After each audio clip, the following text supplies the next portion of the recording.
What is going on, ladies and gentlemen? This is Jedi Eternal, a Star Wars podcast. I am one of your hosts, Braxton Taylor, alongside Andrew Bolin. Whoa. You just ruined an almost 100 episode long tradition. Just like that. You just completely ruined it. I had very little things to say today other than like actual insults, so I didn't really want to hurt your feelings or anything. So, you know, I just figured today was just be good to Andrew Day. You know? Just destroyed a tradition, though. Is it a tradition? Well, it was. I don't think we've done it every episode. Yes, we have. Every episode? Every episode. For our 100th episode, I was going to go back and list off what we've called each other. But now it's kind of ruined. Now I don't even know if we should do it anymore. I think we need to quit the podcast. Honestly, this thing is falling apart at the seams. It is Andrew, a core of a man, Bolin. All right, I'm going to use that one. I don't even know who you are anymore. Well, I don't know what to tell you. Listen, my brain has been fried. I've been playing lots of video games recently. You've been playing God of War and nothing else matters. God of War and Modern Warfare 2 and literally nothing else matters. Yeah. He cries with joy when he plays God of War, and then he has tears of angst and hatred in my heart when he plays Modern Warfare 2. It's exactly true. This has nothing to do with Star Wars, but you know what? That is part of our life, and so yeah. Get over it. Well, and I want to give myself a pat on the back because this is the second episode now that I have not had to press the record button more than once. Wow. The first time I pressed it and congratulations. Everything went okay. You are a true mix master, in a row baby. Now. That's crazy. You can call me DJ. Something disastrous is coming on the horizon. Call me DJ Bolin, y'all. DJ Bowie. Something disastrous is coming on the horizon. My whole computer is about to blow up. Your house gets like blew up by like a gas leak or something. And it's like, well, you know, hey, we had two real good, real strong episodes. Yeah. Well, anyway, all right, let's get moving on here. So, before we get into everything, of course, as we usually do, we want to kind of poke fun at our Patreon because, you know, nothing ever happens to it, but we like to plug it, you know, and have fun with it. But at this time, we only have one tier as usual, and that is only $5 a month. That is less than a cup of coffee at some joints, okay? So for one measly payment a month, you can get so many good and glorious little things. Glorious content. So if you like this podcast and you like the things that we do and you want to get it as soon as possible, maybe we're reviewing shows and you want it as soon as possible so it's not old news, then you can get that a few days early. As soon as we post it, it becomes available to our patrons. Of course, secondarily, and one of the biggest factors to this is that we have a secondary podcast specifically just for our Patreon called And Other Stuff. And that is basically a podcast about anything and everything other than Star Wars. We talk about our lives, we talk about video games, we talk about news, we talk about anything like that. And it's just a fun time to kind of get to know us on a more personal level. We're our hilarious antics and shenanigans, you know, it's on 110%, you know, but we have a good time over there, so that's always a great time. There's several episodes over there, plenty of content for you to absorb on that. Also, you know, become a producer of our podcast, and that means that you get direct say. You are the first line of attack on the things that we do here. So if we have any changes coming up or anything we would like to do, or if we need advice, we come to you guys, and you get the first say on anything that we do, don't do, etc. And last but not least, one of the fun things that we do every single episode is that if you are a producer on our Patreon, we do like to list off our faithful subscribers, and we're so very thankful for you. But Drew, who is our subscribers? Who is our patrons? Yes, our patrons are Promise Quick. Oh, he's changed up this time. You don't know what to do. Who have I become? You gotta quit the podcast. Jenna Evans, Jay Camdar, Alex Mason, Grayson David Gill, Sarah Bolin, and last but certainly not least, JB Josh and Birkinshaw. But we thank you guys so much sincerely As we get closer to our anniversary, we're going to maybe have some changes coming up. And guess what? Changes. We're going to be talking to our producers first and hopefully getting some new ideas and some fresh things and hopefully get some more people into this. Yeah, so if you are a Patreon producer, be paying close attention to your Patreon. We'll probably be throwing some questions at you guys soon. Yeah, some Again, polls, some as we different head things into like that. January, the end of January will be our 3-year anniversary here at Jedi Eternal. So, of 3 course, años. with that, we always have a live show where we celebrate, and you can expect that to happen. But also, we always announce, like, the next big thing. We always want to, how do we grow this? How do we become better? And there'll be, of course, some new reveals, new announcements on that day. So as we get closer to January, we'll talk about it more. Yeah, so good stuff, but without further ado, we're going to go ahead right into the news. So, our first news piece for this week is that Andor season, it's kind of a two-parter here, but Andor season 2 starts filming November 21st, 2022. So we're closing upon the end of season 1 here. So basically right around the end of production, or excuse me, at the end of the release for this current season, we're going to start seeing production occur. So Drew, what do we got on that? Yeah, so what we have found, this has been confirmed in an interview with Collider, talking to Tony Gilroy, is that the first shot of the season will take place in London on November 21st. And then they're going to be flying home for Thanksgiving and then flying back to London again afterwards to continue this. And so a couple of other interesting things. They've also announced that writers for season 2, which, as you guys know, we've been kind of watching a prison arc, so to speak, in Andor. And the writer for that is going to be returning, as is Dan Gilroy. And also, as it was previously announced, Tom Bissell, who actually wrote Gears 5, so that's interesting, is joining the writing team as well. So, and then in that interview, Tony Gilroy also said that he's actually looking for writers with Star Wars knowledge for the new season. I'm glad that's a prerequisite. That's but that's in stark contrast to season 1, where Gilroy had admitted that he didn't want huge Star Wars fans as writers. So I'm not going to get ahead of ourselves, but that's actually a big comment that I'm going to have later on in our episode when we have our community discussion and our review of Andor episode 10. Yeah.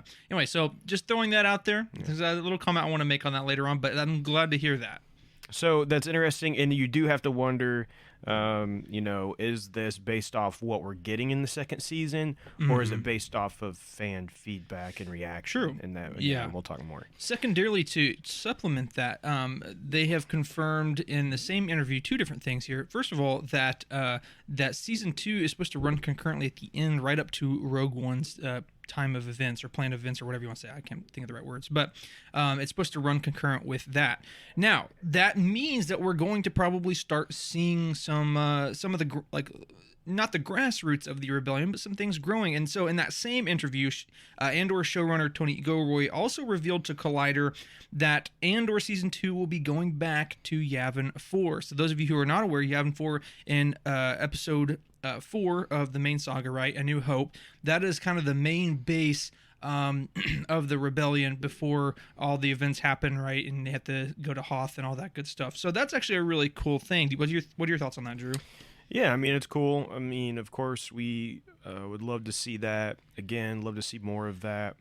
We haven't got as much of it in current canon, but, in Legends, that's where, like, Luke Skywalker went back to and built a Jedi temple. And it was a very prominent place where in current canon we've not gotten near as much. But it will be cool to go back there for this. And of course, it makes sense, right? This isn't necessarily a surprise. It's just more of a confirmation for what most of us probably already expected, because we do know this is one of the first official Rebel bases. So, of course, as we get into this second season, you have to assume by the end of this season, the rebellion's really going to start kind of kick into action, right?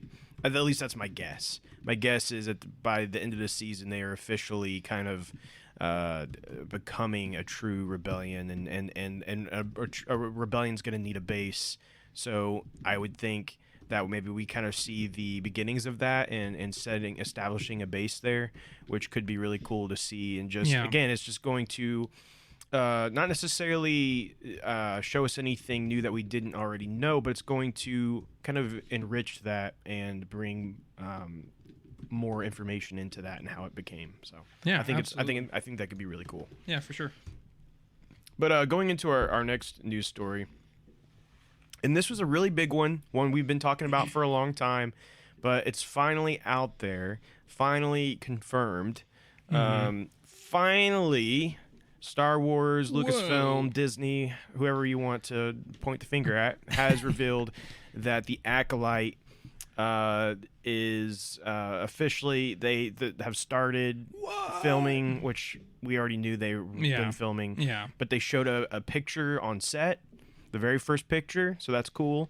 I will say, not a whole lot to really get from that. At least for me, I don't really see anything that like oh, this is a big spoiler, or not spoiler, big tease or Easter egg. Right. I don't really see anything like that. Obviously, it looks like Star Wars though, right? I mean, Yeah, you can like, oh, yep, that's definitely a Star Wars set. Yeah, but, yeah, absolutely. But we see in that picture Leslie Headland, who is directing its pilot episode, can be giving instructions to Lee and Stenberg, which are going to be actors in this. So we got a full cast announced. Oh yeah. Now, again, most of these we talked about at some point. Yeah. But again, this is the official reveal. Yeah. So those of you who've been following along for a while, it's not too much of a surprise to you, but there's a few names maybe we haven't heard yet. But hey, that's a nice little plug, right? For those of you who follow Jedi Turner, you're already on the bell curve, baby. You know what I'm saying? We already got some stuff out there. Yeah, and so let's just go over these. We have. Let's see, Lee Jong-jae, which we've been talking about, rumored for a long time. Now, Amanda Stenberg was announced officially. We knew she was a part of this. Right. She's the only one, I believe, that was ever officially announced. But we have Lee Jong-jae. He was from Squid Game. I'm going to get these wrong, and I apologize. Manny Jacinto. He's from The Good Place.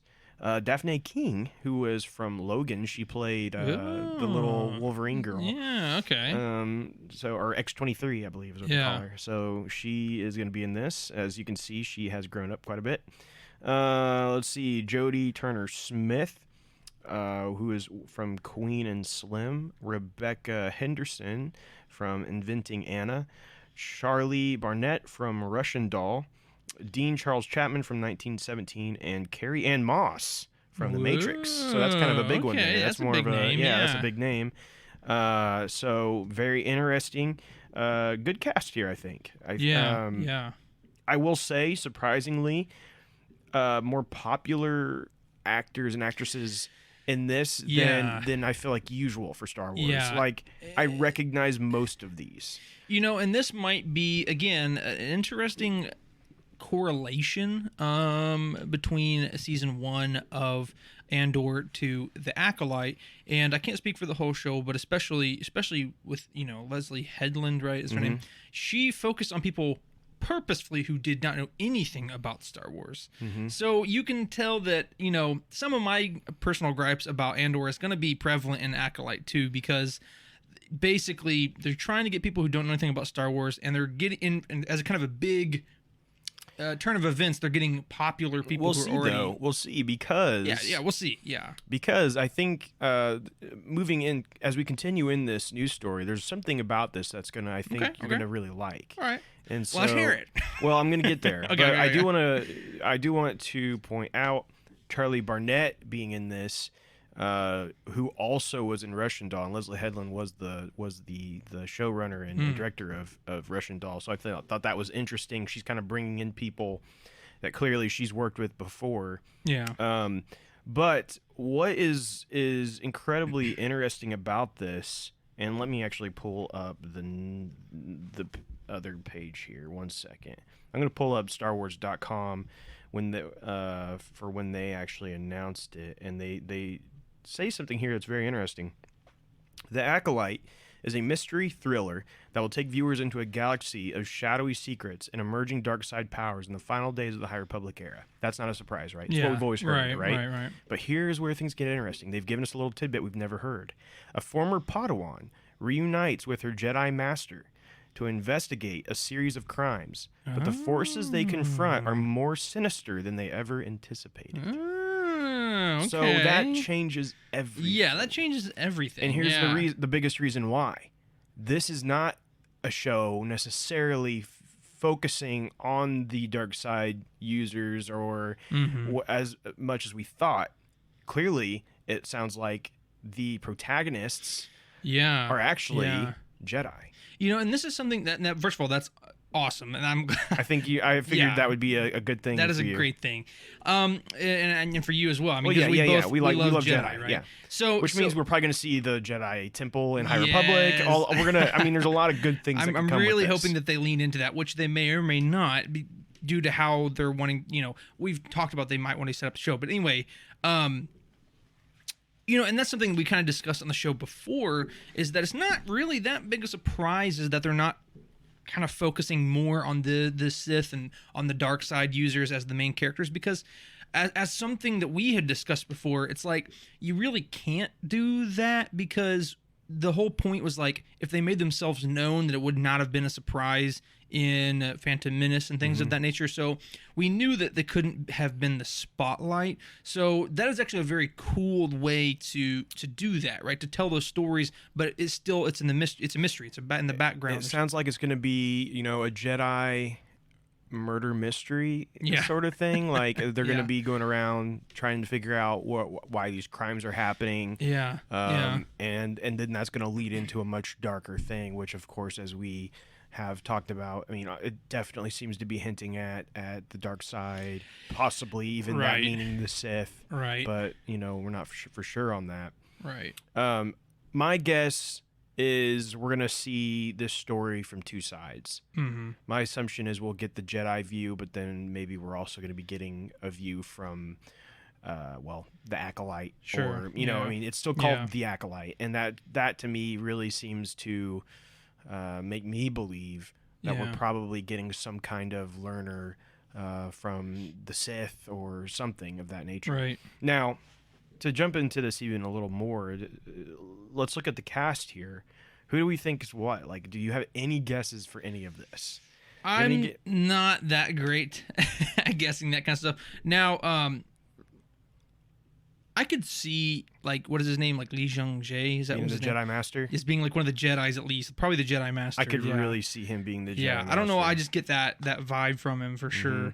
I have to maybe go back and see who the rest of them are. Honestly, the Carrie-Anne Moss, that's her name, right?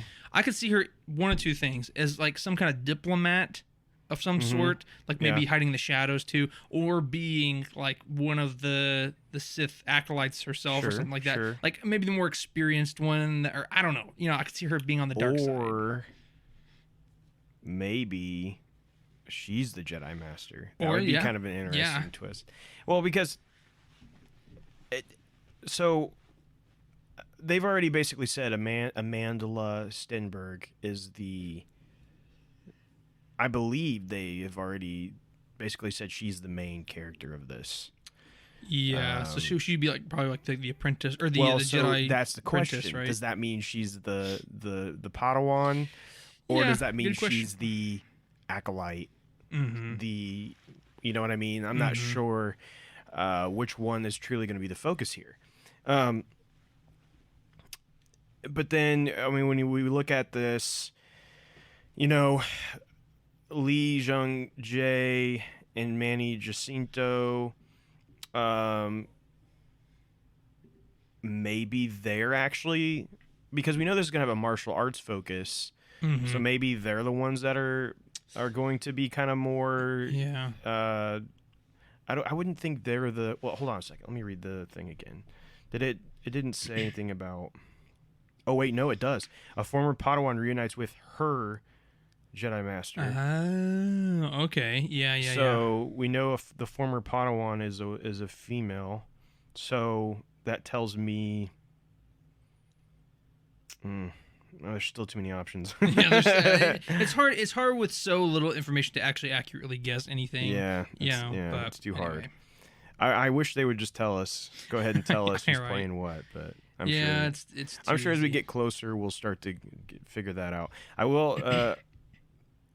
I will say in that picture though, right? The first picture we've gotten, it is Amanda Stenberg and Lee Jung-jae together. True. Yeah. So that makes me really lean towards them being the apprentice and the Jedi Master. Yeah. I could definitely see that. Yeah. But we'll see.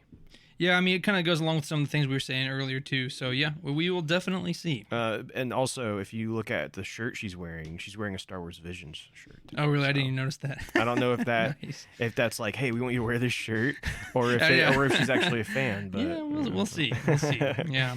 But anyways, lots of exciting stuff there. They do not give any kind of idea on when this will come out. Right. They were quiet on that. But hey, we'll take every little bit. Every little drop we can. I'm really hoping that this is going to be a series to get super excited about. Oh yeah, so, me too. We'll just continue to wait and bring you guys the news when we see it. Yeah, absolutely. So let's jump. Into the next thing here, and that is an interesting thing here. The next Deadpool director, Shawn Levy, is in talks to direct a new Star Wars movie. And this is a pretty recent progression here. Drew, what do we have on that? Yeah, so Shawn Levy, he's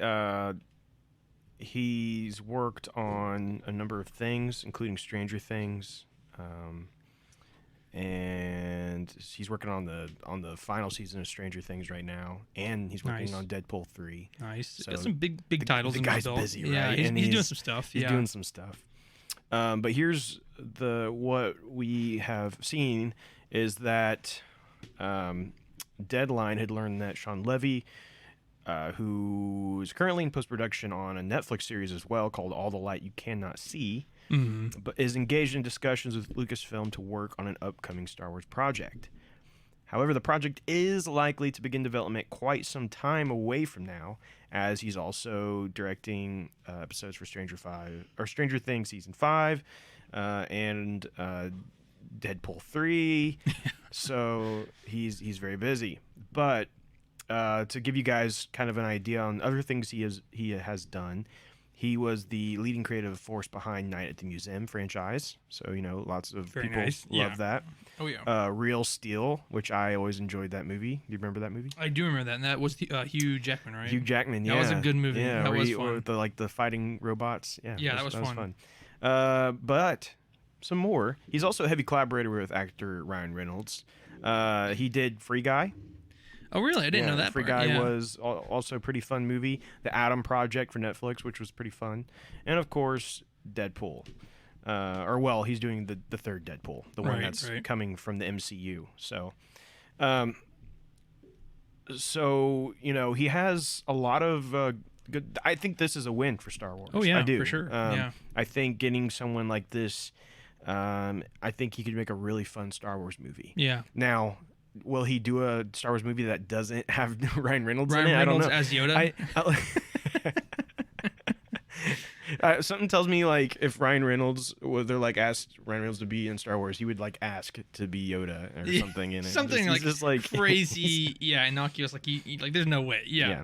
But I think I do honestly worry a little bit about them putting Ryan Reynolds in Star Wars if Shawn Levy is be directing. A little odd, yeah. But for anyone who might go, well, this kind of sounds more like a rumor. Well, let me tell you that when this rumor, it did start as a rumor, came out, Shawn Levy himself reposted it on Twitter and said, childhood me is losing it right now. Grown-up me is too. Yeah. So, I mean, yeah.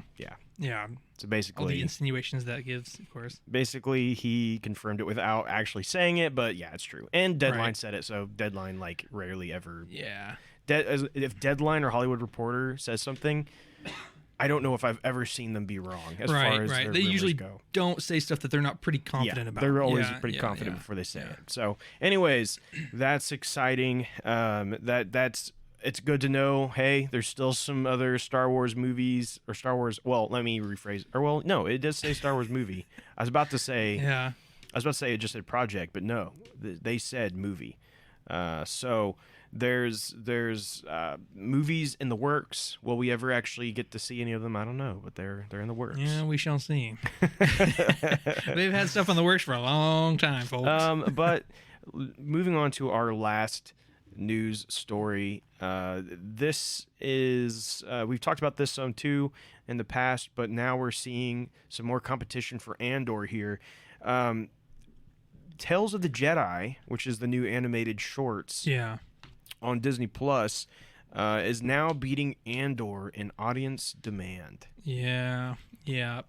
So according to a new report from Para Analytics, Tales of the Jedi is let's see the numbers here. Tales of the Jedi managed to accrue demand 37.4 times. Wow, okay. The average, which is edging out Andor, which falls just behind at 33.8 that's still more than I thought. times higher than the average demand. Okay. So fairly close. Yeah.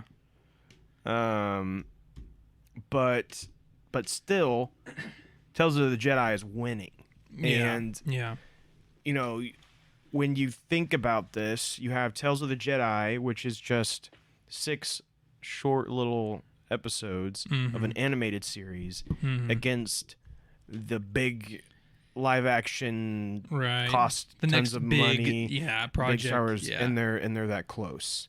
And I feel like that really shouldn't be, right? Yeah, I mean, I'm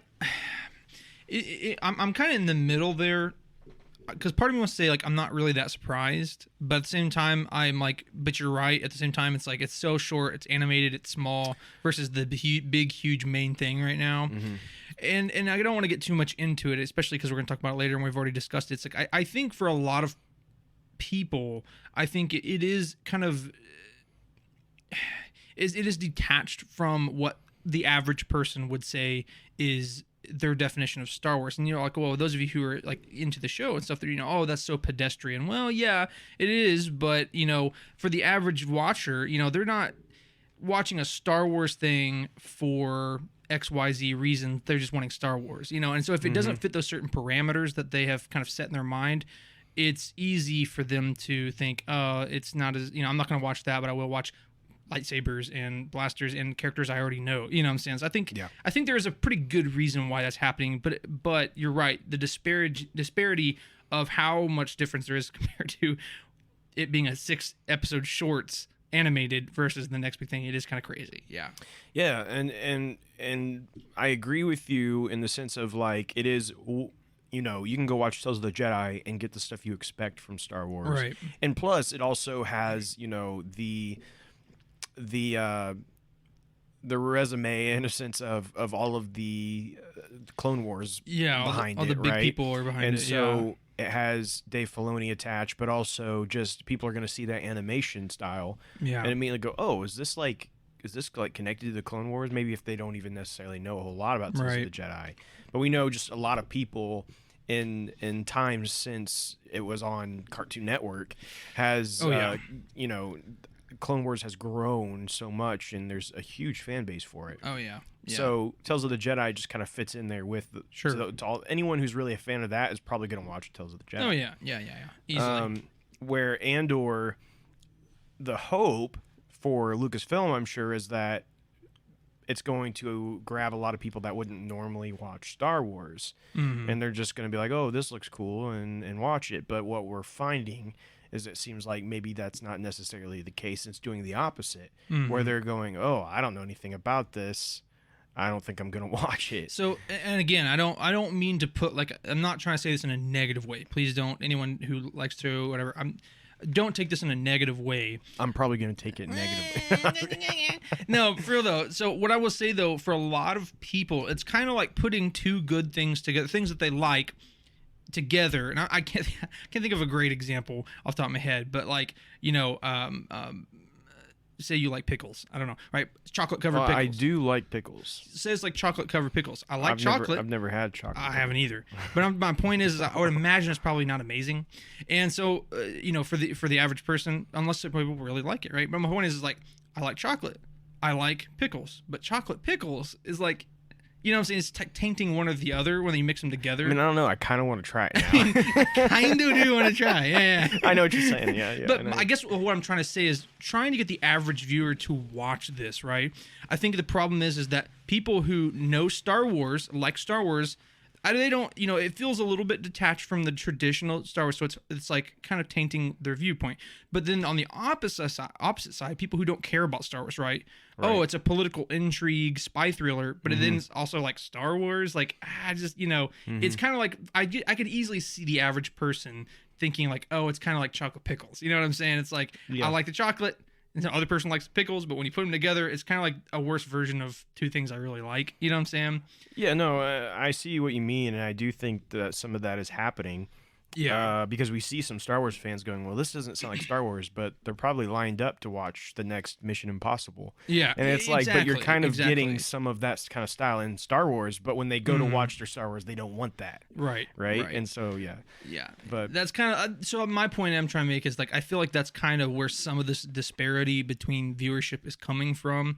That is kind of like mixing two things that they like, and it's not exactly the best of either one. You know what I'm saying? I think that's the issue. And so whether that's right or not, it's just an observation. But yeah, okay. Anyway. Well, that's all we have in news, and actually we don't have any rumors this week. And part of that is the fact that we actually are doing episodes back to back. Actually, this is our third episode we've done in 3 weeks. So with that, we don't have as much piled on for you guys as far as news and rumors go. Yeah. But you do get consistent reviews of the episodes, so you get pros and cons. So that means we're going to skip past that and go straight to our releases. And we do have a couple of exciting releases coming up. We have Dr. Aphra issue number 26 on the 16th of November. Han Solo and Chewbacca issue number 7. And a big one, Hidden Empire issue number 1, is going to be out on November 16th. And Hidden Empire is going to be the continuation of this whole ordeal that Kira has been a part of in Star Wars. Yeah. So this is going to be the next big thing for that. And we actually saw a preview where she is confronting the Emperor and talking to him. So we'll see what happens there. But nice. Interesting stuff there. And of course, also on the 16th will be episode 11 of Andor, the penultimate episode. So we're getting there. We're getting there.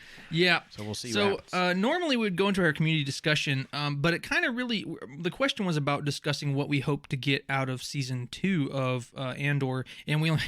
I probably posted a little bit too late, but we only had one answer. So what we're going to go ahead and do is we're going to get into our main topic, which is discussing obviously the review of episode 10 of Andor, and then at the end we'll throw in that discussion point about what we hope to see for the future of Andor. I probably should have asked that question at the end, of episode 12, but c'est la vie, right? Live and learn. Anyway. So let's go ahead and just jump into our main topic. So that is, of course, Andor episode 10 called One Way Out. And then we're going to talk about that review today. Of course, we're just going to go ahead and jump in spoiler-free. Or excuse me, not spoiler-free. Not spoiler-free. Full spoilers. Alert. Spoiler rich review here. We're just going to talk about exactly what happened in the episode, our thoughts on it, all that stuff. So if you haven't watched it yet, or you... if you don't care to get spoiled, then by all means, but there will be spoilers. So let's just jump right into it. So Drew, I led off last week about the events and our thoughts and stuff. So Drew, you go ahead this week and tell us about your thoughts and stuff. Well, so I absolutely adored this episode. I loved this episode. I could not get enough of it, actually. I really liked it, and it actually Like I kept getting goosebumps while I watched this episode. Yeah. Like I was getting chills. Yeah, it was good. yeah. It was really good stuff because one thing is we finally see a lot of we're seeing the what's the word? It's been building towards this moment, right? Right. We've been seeing it build towards the prison break. Mm-hmm. And we finally get that within this. We see the plan go down, and it's a really great episode, and not just within that, but also what we're getting with oh man, I'm not gonna remember his name, the rebel guy, the rebel leader, so to speak. The one old guy? The one he's been doing a bunch of. We always can forget his name. Andor, the one that says Andor. Andor, yeah. What is his name? Anyways. I tried to search it really quick, but it. Oh, come on! I'm seeing a picture of him right now. Oh, Luthen. Thank you. So we also see some really great stuff with Luthen in this episode. Yeah. And Mon Mothma as usual. Yeah. Just Mon Mothma. I mean, I'll tell you what. She's the best part of this whole show, in my opinion. Yeah. Just continues to have an amazing performance, amazing stuff there. But shout out to Andy Serkis, who just continues to brought the circus back. Just elevate the show to another level. Like he just commands the screen. You know what I mean? When he's there, that's who you're watching. Yeah. That's who you're watching. He's on another level. He really is. Yeah. It's just insane how good he is.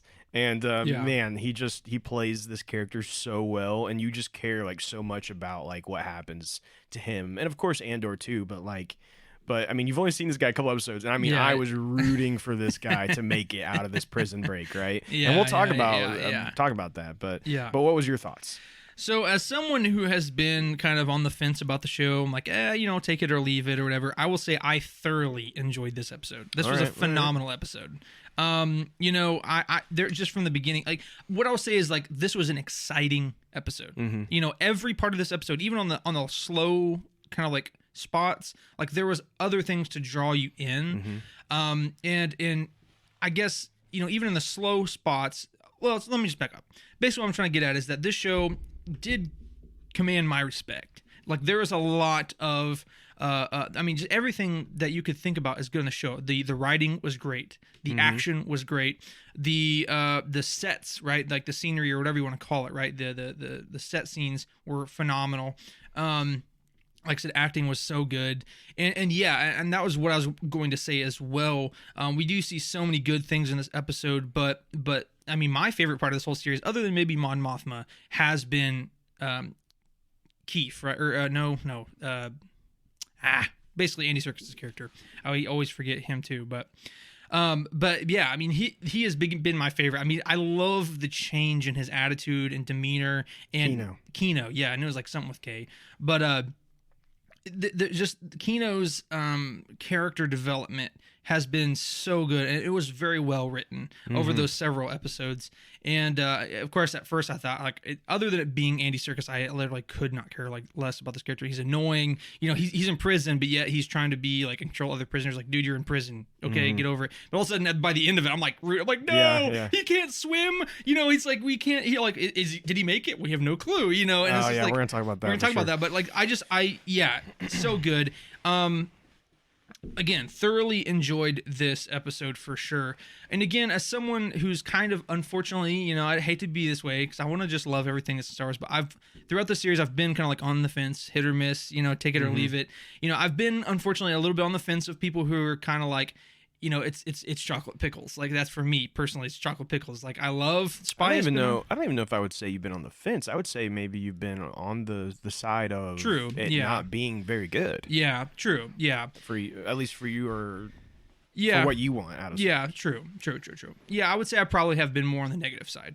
So So here's how I have been seeing it. Like I said, it's been kind of chocolate pickles. I love Star Wars, and I do really enjoy spy thriller stuff like James Bond and Mission Impossible and all this stuff like that. But them mixed together and how they've mixed together, I just haven't really loved it. And what am I trying to get here? Basically saying that, and I don't want to say too much because I have more things, and we're going to build up on the review as we go.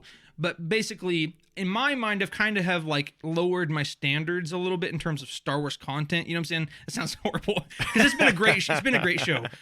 But I'm trying to say like this level of what I expect out of Star Wars content. You know what I'm saying? Like the I expect this kind of atmosphere. You've been burned one too many times. I've been burned one too many times. Yeah, exactly.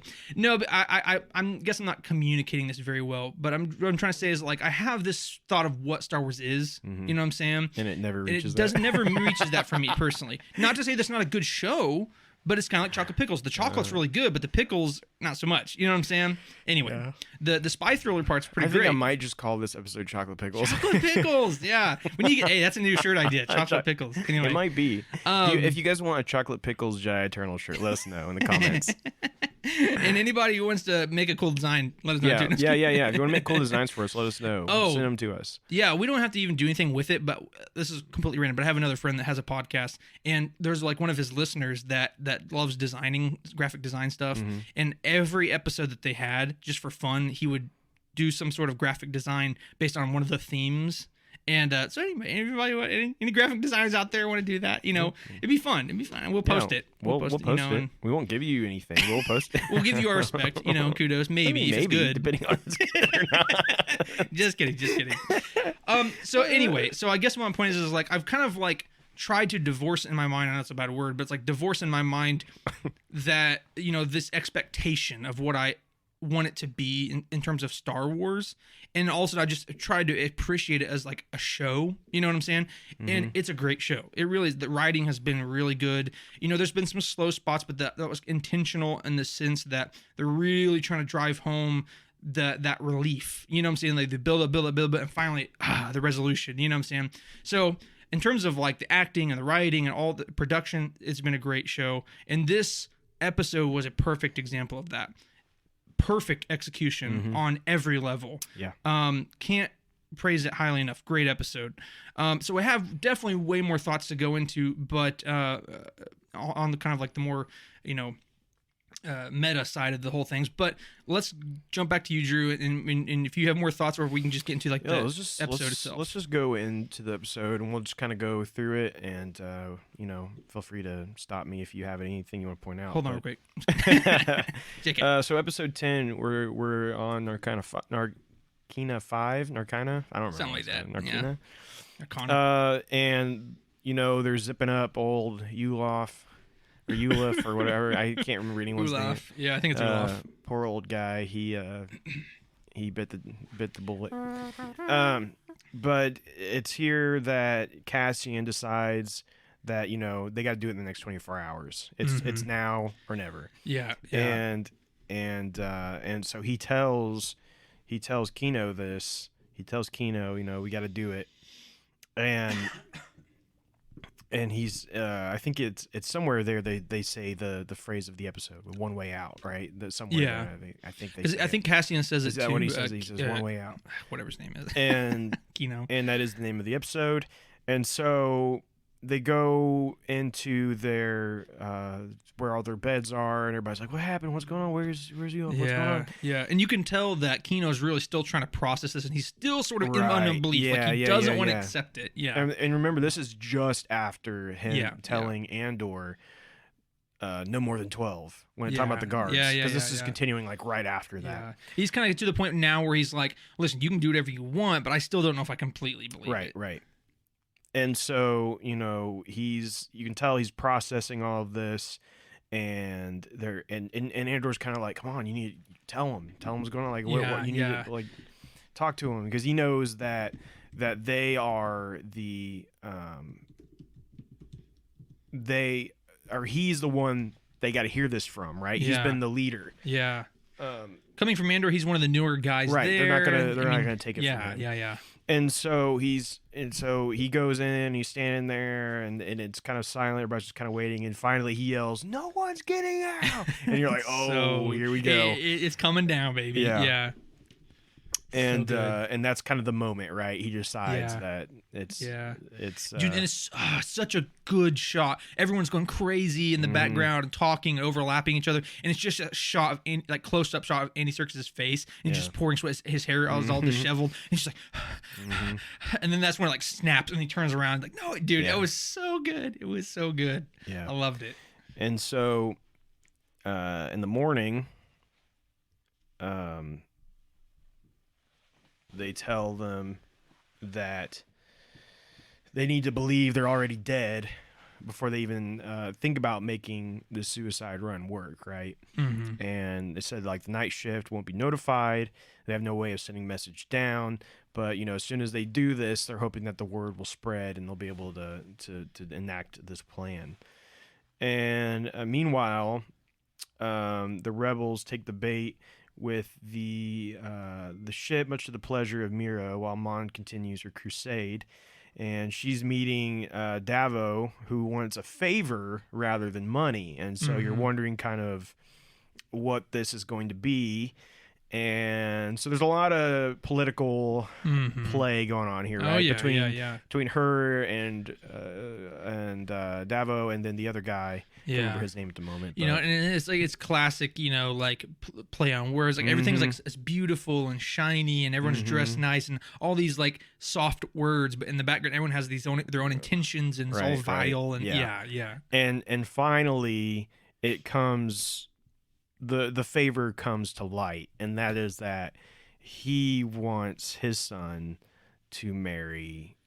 Basically, he in order to get funding, he wants Mon Mothma to give up her daughter in marriage to his son. So in Chandrila, which is where they're all from, that was the kind of common old way practice of basically arranged marriages for political reasons and things of that nature. And you can just see the anger in her eyes, right? Whenever he suggests that. She's so livid. But what's interesting is, so she just says no, and she's like, you can see your way out. And he was like, basically he basically says, well, he's like, you can think about it. It's a lot to think about. A lot. And she goes, I'm not going to think about it, or something of that matter. And he goes, and basically I don't remember the exact, the wording was good. I don't know what they said. Yeah. But basically he says, well, but you are. Yeah. Like, you are thinking about it. But that's, he says, that's the first untrue thing you said all day. Yeah. That's the first untrue thing you've said. Yes. So good. And and that's the thing, because she is thinking about it. And that's probably what makes her even more mad, in that moment, is that she needs this funding, this secret way of funding for the rebellion. And the fact that she might have to essentially give up her daughter to this politician, to this marriage. Well, and he's actually a criminal, remember? If I'm not mistaken. So he's like actually like a criminal, so it's not even just like a politician, it's like a and so slimy character. Right. And so this is, of course, it's pretty dark stuff, really. And then going back, they bring the new prisoner in Andor. He's been working on that pipe that he's been going in every shift and like cutting for a little bit. Yeah. And he does eventually pry it free. Water starts to pour out. And this is the time. This is like the moment, right? This is the moment for them to do it. And of course, there's some buildup going on here. Everybody's like looking, and everybody's kind of waiting for this moment. And the time arrives, and the group attacks. Water starts to flood the room, and they're basically, the guards are up there just starting to pick people off. Yeah. And you got Andor. He's climbing the railing. And the whole time I'm just like, come on, just like hurry up. I know hurry it's up. Like, People keep dying. Like the slowest rail climb I've ever seen. Which again, I guess they're probably did on purpose. Well, like it's just the average guy versus like someone with the Force, whatever. Right, but it felt like he's climbing it forever, and people are just getting shot down the whole time. But he finally gets up there, and then he takes them both out pretty quickly at that point. Yeah. But they did have to. Some people die at that point. But then they all start like Oh well, at one point they try to turn on the floor, and everybody has to scramble up on the tables. Yeah, and then the water short circuits all, yeah, and that, so because at first cool. I was like, I don't quite understand what the water's for, and I'm like, oh, duh, yeah. Yeah, that was awesome. And so they take over the base. They go up to the people upstairs, and they make them like shut off the power completely. And they're like, "Well, if we shut this one off, it'll take months." I'm about to kill you. Just turn it off, bro. And basically, it's like, "Yeah, exactly. That's the point." and then Andor tells Kino, he's like, you gotta tell everybody. You gotta talk to everybody. And tell them what to do. Only they're gonna truly trust you to do this. And you can tell he's just like, I don't want to do it. He's afraid. Yeah, he doesn't know truly. He's still in his head a lot, Yeah. And finally he gets him to start talking, and he starts to warm up more and more. This is one of those moments where I start getting chills. Yeah, I know. Angrier and angrier. Yeah. And his and he's speech like, is so good. And then he's like, we will never have a better chance to leave. And then he's just like, one way out. Oh yeah, so good. When that's something I've enjoyed in the show. I don't know why. I just thought it was so good.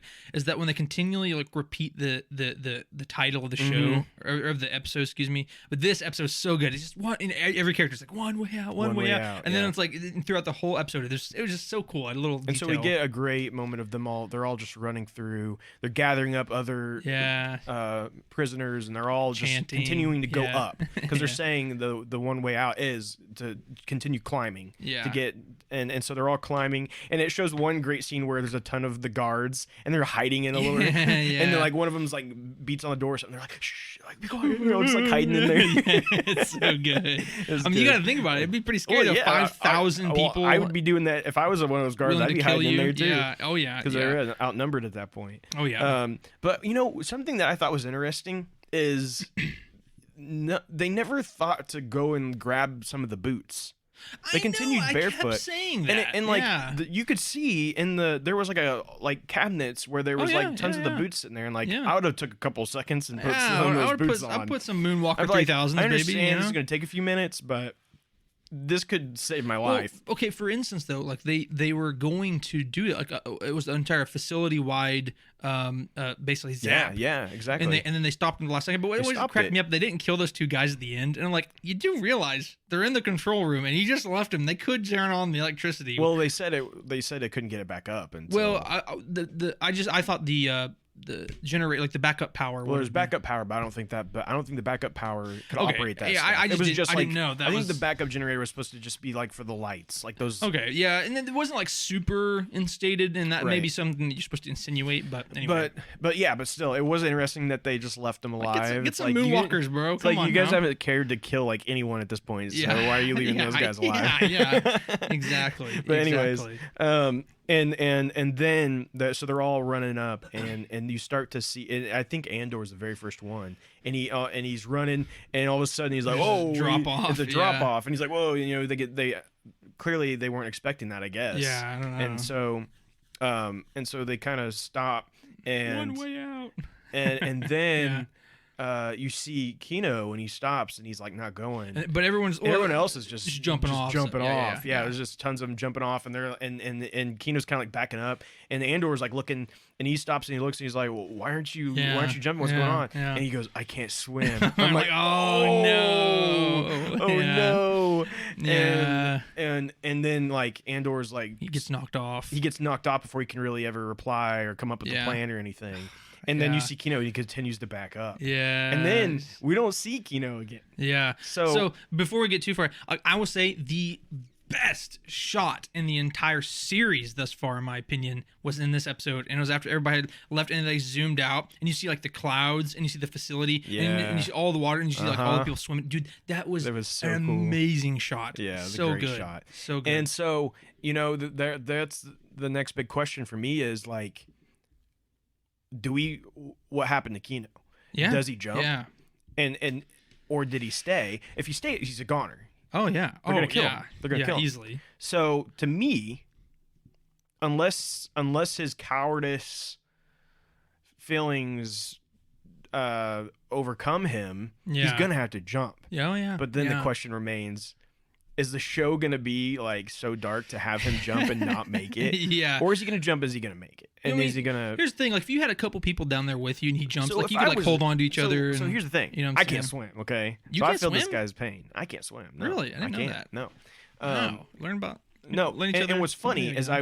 me and my wife were watching it at the same time, and I said. When it showed the water, I go, "Oh, well, I'm a goner. I Yeah. can't swim." Yeah. And then just right after that, he goes, says that, "I can't swim." yeah. I'm like, "Oh no, me and Kino, we're on the same." But no, but I was thinking, okay, in that scenario, what I would do is I'd be grabbing a couple guys and go, "I can't swim. Yeah. You guys are gonna have to help me." Yeah. Oh yeah. Like we're gonna have to all like grab onto each other That's what I'm and saying, yeah. and Like, make if you got in the middle between two people and put your arms around them and they were like kicking. And I stuff, realized like, that's gonna be more work for them, but you would assume. But here's the thing: I think I think Cassian would have done that, but he couldn't coordinate with him. And He got Cassian would have done that, knocked and I off. think that's Yeah. why they made him have to get knocked off. Exactly, Because yeah. otherwise, Cassian would have tried to figure something out or Yeah, tried to yeah, help yeah, him. yeah. But he gets knocked off. So the question is, did he jump? And if he did he get help? And I Yeah. assume we'll get some kind of answer. I hope. I hope they don't leave it. I hope they don't just completely. leave it. Yeah. But anyway, But I have unfortunately, I don't want it to be true, but I have a very strong feeling he's going to die in that whole process because that was kind of his thing. And I said this last episode, but his whole thing was like how he was trusting the system. He only has so many more days till he gets off. And then at the very end, his mindset flipped. He's like, I'm already dead.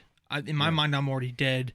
And I'm just going to try my best to fight and hopefully get other people out. So I'm going to, you know what I'm saying? So yeah, right, we'll see. right. Hopefully he doesn't die, but. And, I mean, they still have to reveal how he ends up being Snoke. So, I mean, maybe they keep maybe they torture him so much. Dude, I know it was a joke article, but I literally saw Andor reveals Snoke's origins. Really?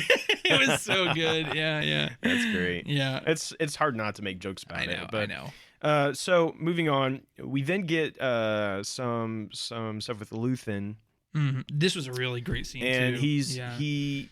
we see him at his place. Oh, and also he's cleaning up a helmet, which had a headdress that had been in other episodes, but you get a really good look at it this time, and it looks exactly like one that Padme wears at one point. Oh yeah. I don't know if I couldn't tell. I knew I'd seen it before, but I don't know wasn't if it's sure what it supposed was. to be hers. But I mean, it's Same make and model. It's like basically. Yeah. So that's kind of cool.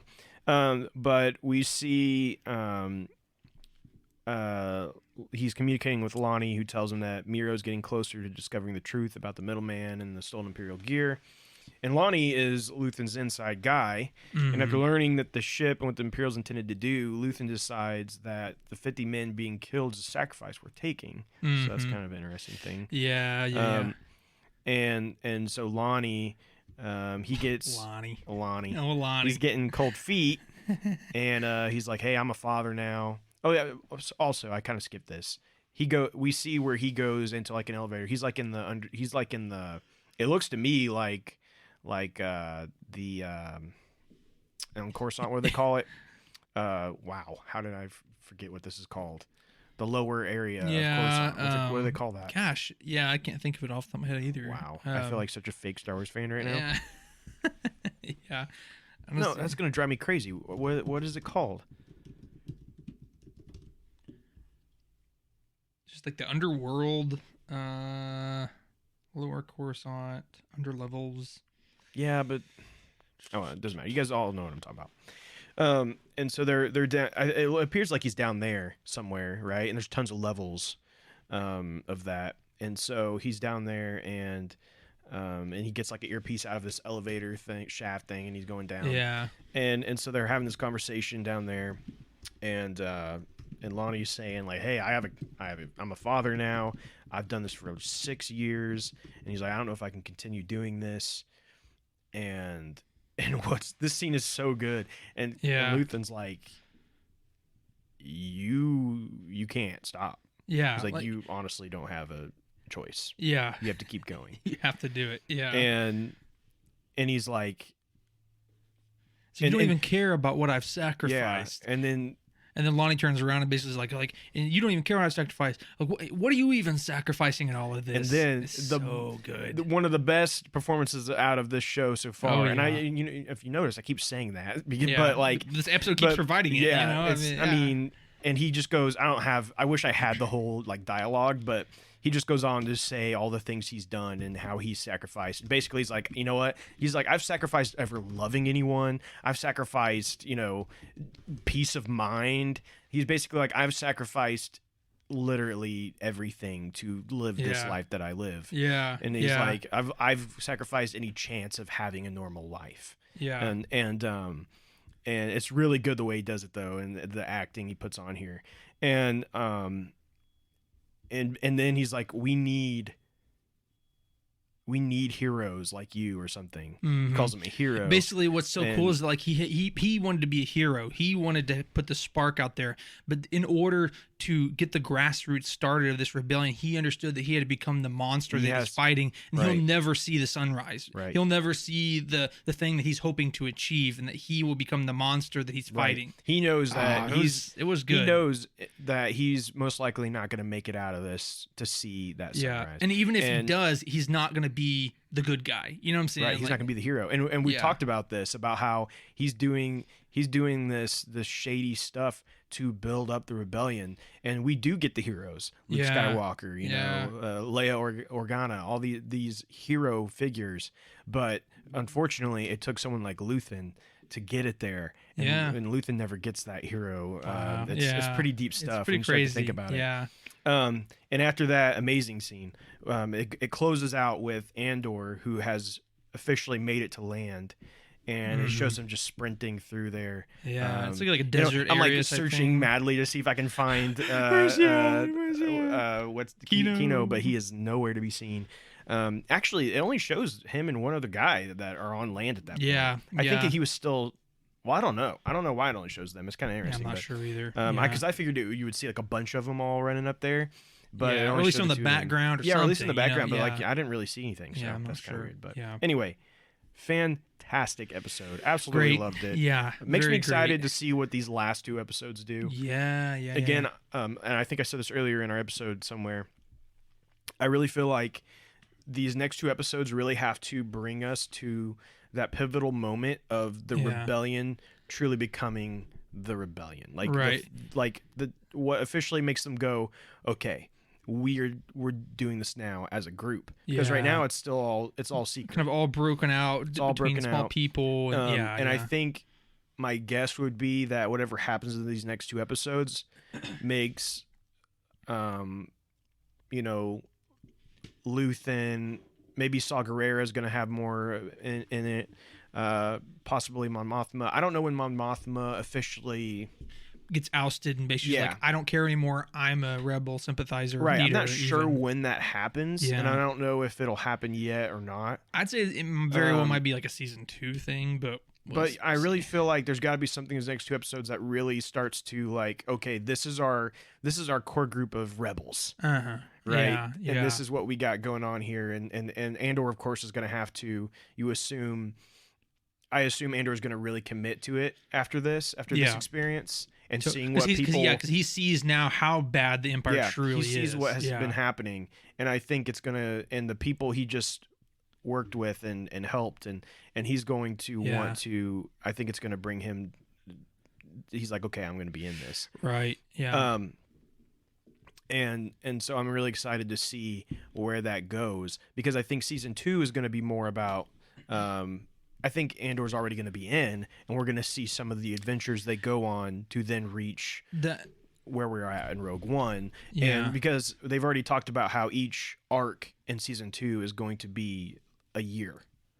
Yeah. At least that's what they said. They may change things, but that was originally the plan, is that season 2 is going to be it's going to span like 5 years. Yeah. So that's actually kind of the big talking point that I wanted to personally conclude on. Okay. So that works out perfectly what you just said. Now, to just jump into this before I forget, so my community discussion question this week was, since we know that we are getting a second season of the Andor series, what do you hope to see moving forward? Any changes, any new characters, etc.? Now, Corey Allen Wise did comment. He has a more of the on the opposite side of the fence, right? He's a little more. He doesn't like it as much. He says, "My lack of faith in the show is disturbing." good callback. But anyway, but for me, it is very hard to follow, and I love Star Wars, so I'll definitely watch any show that they put out. But what I'd like to see is more action, and I love the characters, the atmosphere, and everything about it. But it's just not your ideal Star Wars show. But I'm hanging in there. And Corey, I completely get where you're coming from, and that's kind of where I've been at with the whole chocolate pickles thing. I'm just going to bring it up again because it's just fun to say. But it's a whole chocolate pickle situation for me, and it's like it's a great show, but when they try to put the tagline of Star Wars on it, it's kind of difficult because we know, I mean, for a fact that they've intentionally gotten people who don't know anything about Star Wars, who don't know, but that was kind of the whole premise of the show, is that they're kind of trying to separate from the ideals of what we know of as traditional Star Wars. But what's interesting is after some of the things that we've already discussed today in our news section, we are getting season 2 is going to run concurrent at the end with Rogue One. And secondarily, we also know that they're going to be starting to go to Yavin 4, right? And which is the home base of the rebellion. So the point I'm trying to get to is that ultimately, I feel like it's going to start to get to be one of those things where we finish season 2. And, well, let's even back up. That season 2, as we kind of already said, right, is going to start pulling in some more familiar settings, some more familiar feelings. They're trying to get writers who are very familiar in like Star Wars, and so they're trying to do that, and they're trying to connect it.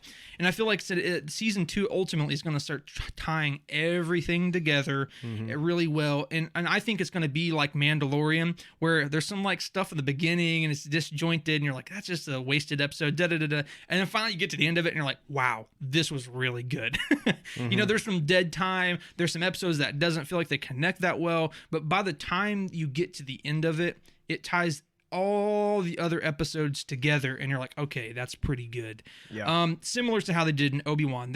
I was so mad at Obi-Wan Kenobi series throughout like 75% of the show, and then by the end of it, you're like, okay, I mean, I've loved everything they did. Remember when we said that was going to be peak Star Wars?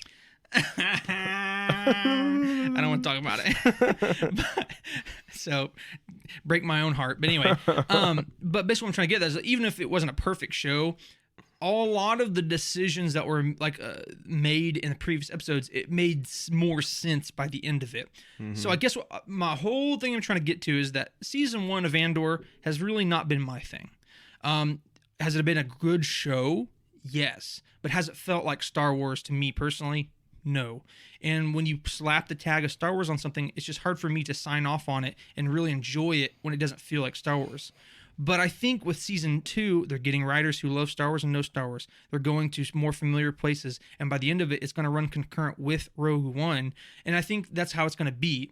And Corey, I think hopefully for your sake and our sake, right, that's the way it's going to be. But by the time season 2 gets finished, it's going to wrap everything together, and you're going to see from the very beginning grassroots of the rebellion till Rogue One, where they get the Death Star plans. You know what I'm saying? Yeah. And I think that's my hope.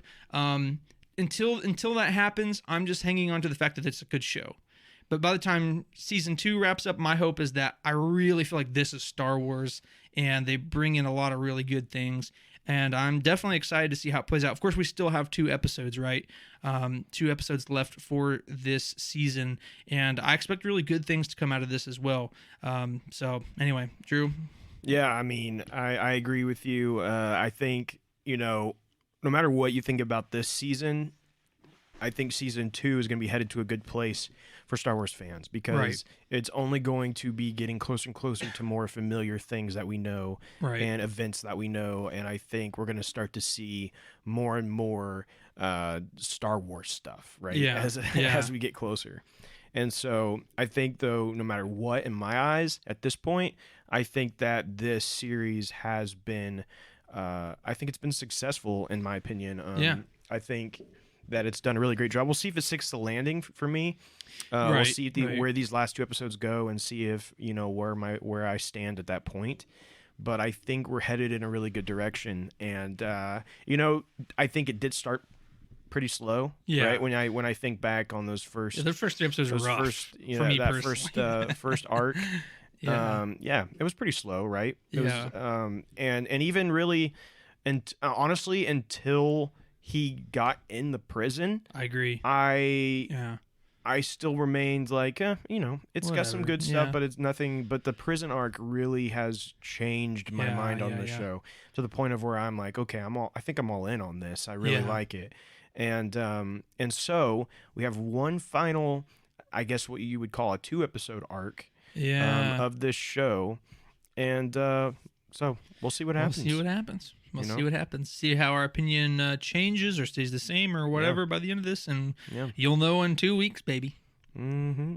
But we're going to go ahead and wrap it up here. We want to thank you all so much for joining us. We hope you enjoyed this episode. If you did, go ahead and like it, share it. Share it with your family, with your friends. Go up to your grandma and say, "Hey, Grandma, check out the Star Wars podcast that I really like." And if you didn't like it, share it with your enemies. Yeah, so. And if you hate it, share it with everybody that you hate, and we'll take their views too, or listens too. We'll take it all. Hey, next week is episode 90, baby. So we're breaking out of 80s. Let's go. We're getting closer and closer to that sweet 100. Ooh. But again, thank you guys all so much. You can check us out, Apple Podcasts, Spotify.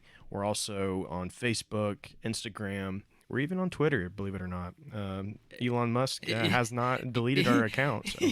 It is kind of like a barren wasteland right now. But if people start jumping on it and want us to get on there, we will bring out the paddles and revive that baby. Okay, so.